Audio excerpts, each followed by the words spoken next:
Perekonomian merupakan salah satu identitas seseorang. Jadi kalau ekonominya menguat, maka satu kabupaten atau suatu kota itu akan maju. Nah, hari ini kita akan membahas tentang ekonomi di Kabupaten Bengkayang sendiri. Di sebelah saya sudah ada Bapak calon Wakil Bupati sekaligus kemarin jadi Wakil Bupati. Ya, kita hari ini akan membincang-bincang tentang khususnya perekonomian yang ada di Kabupaten Bengkayang. Ya, selamat siang nih. Wah, Siang. kabar gimana nih? Saya lihat jalan kemana kemari sibuk kampanye nih ya gimana? Biasalah sosialisasi Sosialisasi lah kemana-mana, ya. memberikan gambaran kepada masyarakat, Mm-mm. pentingnya mereka sebagai warga negara untuk melakukan, Mm-mm. untuk memilih pemimpin dan Ya, sebagainya. ya. Jadi, kita hari ini akan diskusi tentang ekonomi nih, ya, tentang perekonomian di Bengkayang. Kita tahu lah, ekonomi Bengkayang ini bisa dikatakan agak sedikit melemah, tapi agak sedikit bisa dibilang agak menguat. Nah, kalau saya lihat gimana sih peran Wakil Bupati sendiri untuk mengatasi perekonomian biar Bengkayang ini semakin meningkat gitu, Pak. Kalau kita tahu program Pak Wakil dan Pak Bupati itu dari infrastruktur jalan. Nah, kita mau ke ekonomi nih, Pak. Nah, gimana nih biar Bengkayang itu meningkat dalam ekonominya? Baik, saya melihat bahwa Mhm. masyarakat kita ini sangat tergantung kepada perkebunan. Oke, pertanian ya berarti. Banyak perkebunan, ya memang kalau karet itu ya sudah dari dulu karet ini merupakan bukan lagi kebun karet, malah jadi hutan karet yang ada di daerah kita Bengkayang. Dan yang menjadi masalah itu harga karet yang ada ini tidak pandai naik sedikit saja. Kedua, masalah sawit. Sawit ini sebenarnya menambah ekonomi juga. Harga sawit sekarang sudah menginjak 3.100, artinya peningkatan yang luar biasa. Perekonomian kita memang ketergantungan di situ. Kalau anjlok harga sawit, harga karet, maka ekonomi akan melemah. Tapi saya melihat sekarang tidak juga melemah bagaimana. Cuma daya beli orang ini agak berkurang. Agak berkurang. Ya mudah-mudahan nanti karena bulan Desember ini mau Natal, bulan Februari nanti Imlek, bulan Maret Lebaran Idul Fitri. Insya Allah gairah ini ekonomi akan bergerak dengan baik. Dengan baik ya. Tetapi dengan catatan bahwa harga komoditi perkebunan ini jangan sampai turun.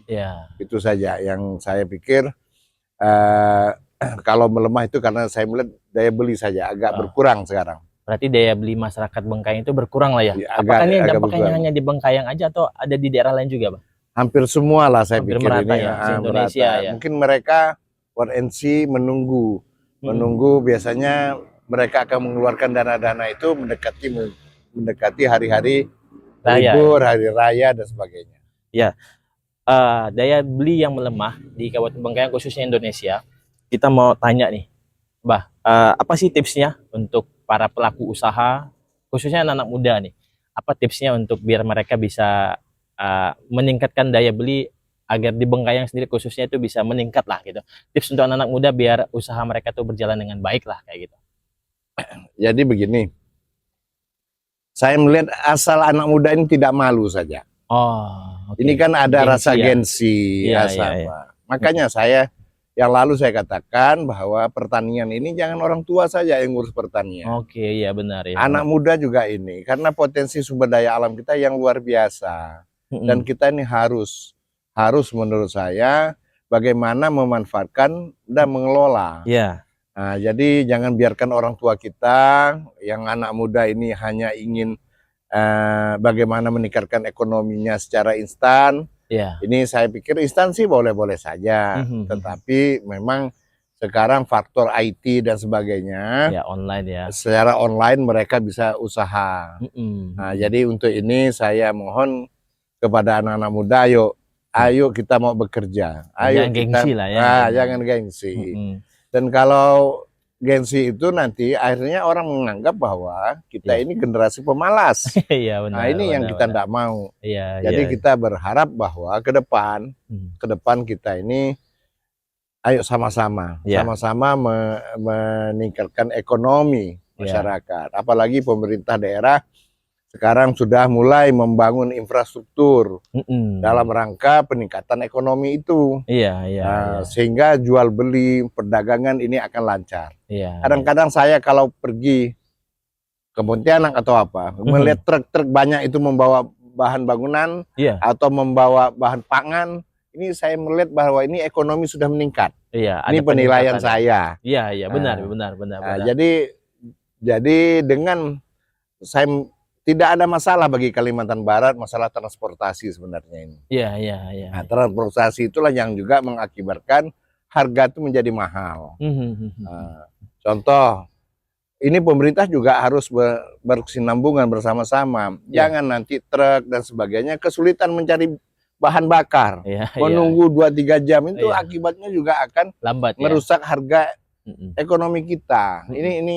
Ini yang perlu bersama-sama. Seluruh elemen lah. Iya. Ayo bergerak sama-sama bagaimana kita membangun ekonomi kita. Iya.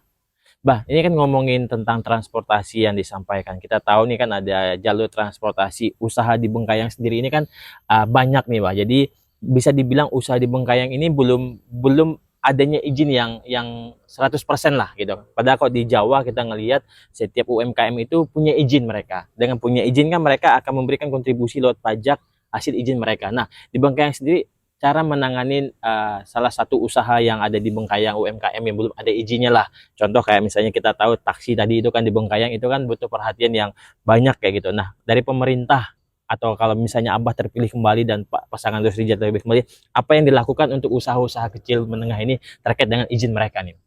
Jadi sebenarnya juga dari kita ya, dari pemerintah daerah ini perlu juga memberikan pendampingan pencerahan lah ya, pencerahan kepada para pelaku transportasi.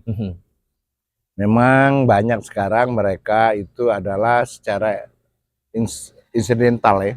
Iya. Sewa dengan supir dan sebagainya. Iya, Mereka iya, tidak iya. punya izin sebenarnya. Iya, itu dia makanya kan. Jangankan Singkawang, Pontianak, Bengkayang, Pontianak, Bengkayang, Singkawang. Ke Kucing juga iya, benar, banyak itu dilakukan. Tetapi memang harusnya dari pihak pelaku usaha ini menyadari. Oh iya. Menyadari apa yang dilakukan, pandai ngomel saja kalau jalan rusak. Tapi mereka tidak pernah kontribusi kepada pemerintah terkait usaha untuk bagaimana kita meningkatkan PAD kita. Iya, benar. Dari uang-uang itulah kita membangun jalan kita, membangun pembangunan kita. Nah, kalau kita ini ya mungkin juga nanti kami mempertegas kepada unit-unit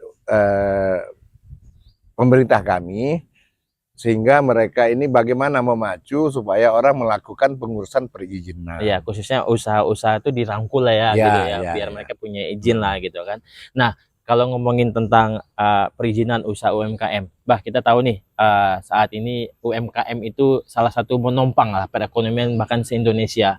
Pelaku-pelaku UKM itu kan seperti pedagang-pedagang kecil, penjual sayur. Nah, apa sih program atau yang akan dikerjakan Dos Rijal untuk para pelaku UKM yang akan datang nantinya kayak gitu? Jadi begini, saya tadi mendengar berita, pemerintah sudah mengeluarkan PP nomor berapa saya tidak tahu tentang penghapusan kredit usaha kecil menengah, mikro. Iya, mikro.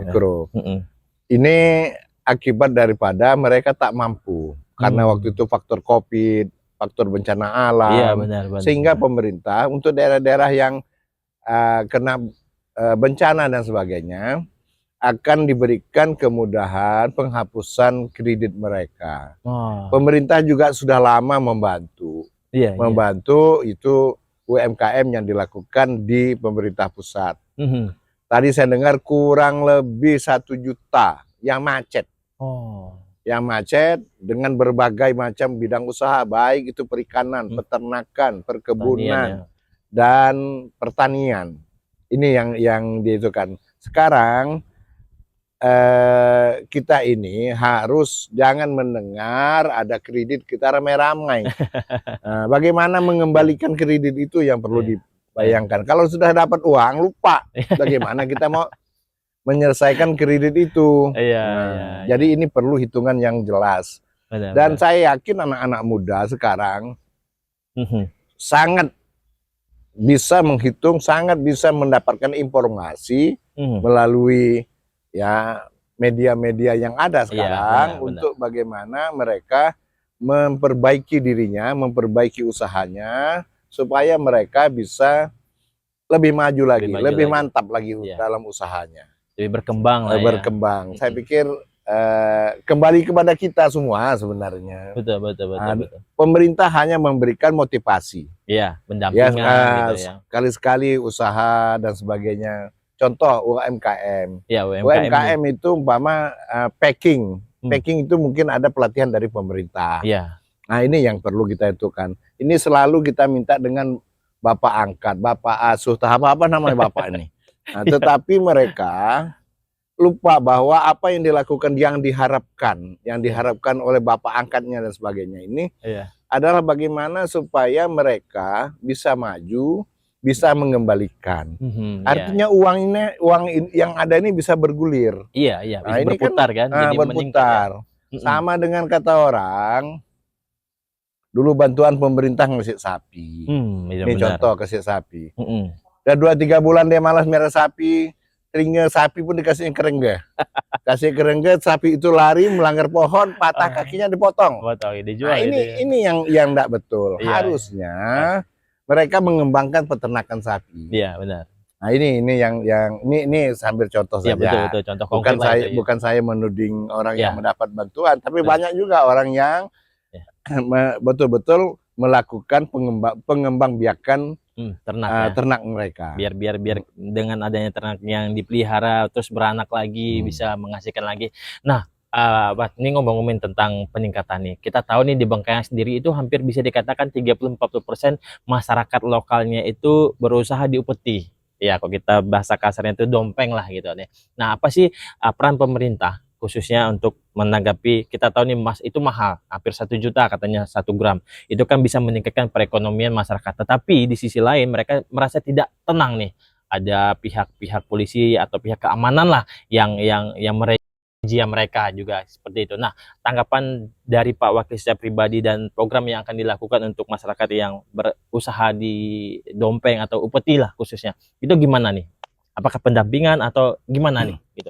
Jadi yang namanya peti tetap pelanggaran. Pelanggaran. Ya, apapun namanya. Mhm. Tetapi alasan masyarakat bahwa kerjaan lain tidak ada. Yang Mhm. paling mudah itu adalah dengan usaha peti. Mhm.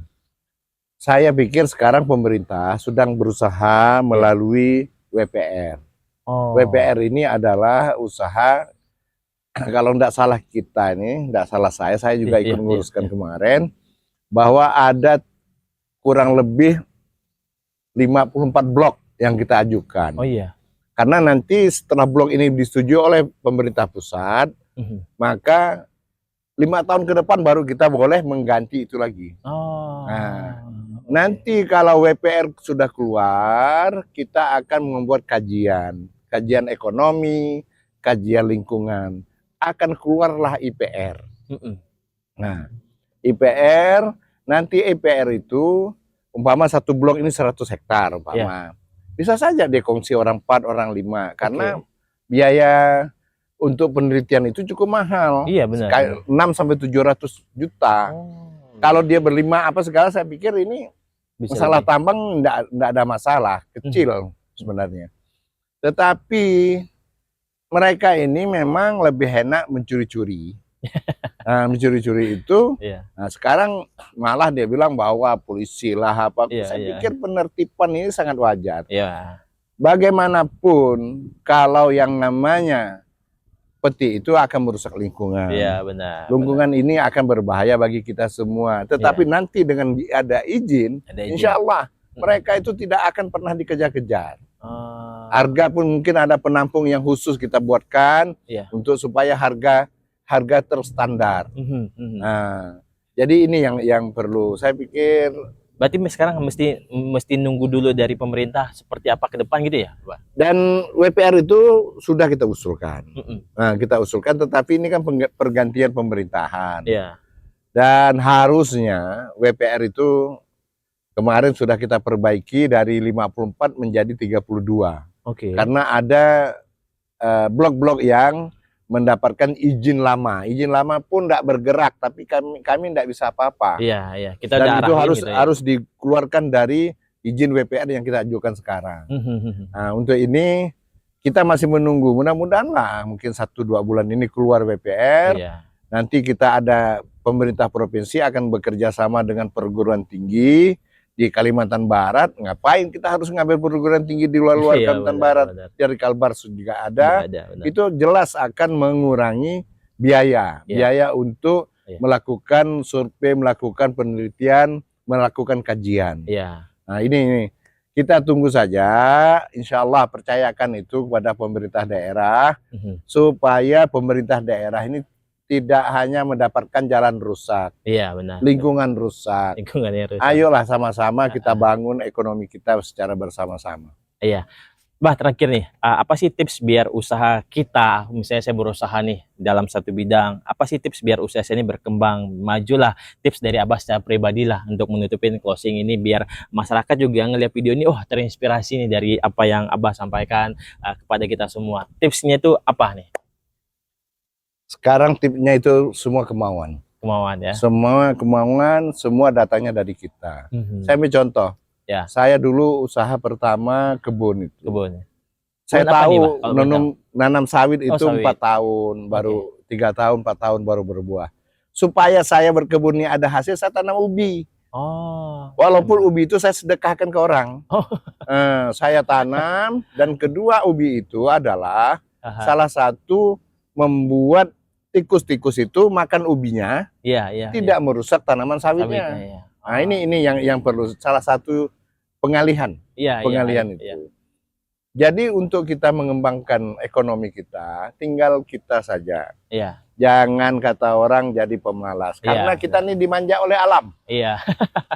Dimanja oleh alam. Saya yakin kalau kita mau berusaha, kita tidak dimanja oleh alam. Kan zaman dulu kan orang bilang pokoknya nanam dari pojok ke pojok tanah datukku. Iya, benar. Nanam pokok pisang, ini tanah datukku. Ini yang sebenarnya tidak perlu kita terus-menerus seperti ini. Iya.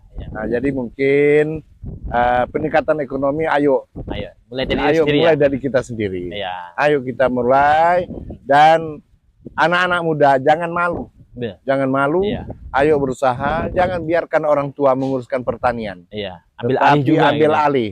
Dan saya kan yang lalu sudah saya katakan bahwa saya juga, anak-anak saya walaupun punya pekerjaan lain, saya kasih tugas urus kebun itu. Karena mereka yang akan meningkatkan ekonominya. Melanjutkan terus ya. Oke, Bah, terima kasih buat tipsnya. Semoga apa yang kita usahakan tetap akan berjalan. Dimulai dari diri kita sendiri dan melakukan dengan sungguh-sungguh. Sekali lagi terima kasih, Bah. Selamat berjuang nih untuk terus mensosialisasikan program kerja ke depan.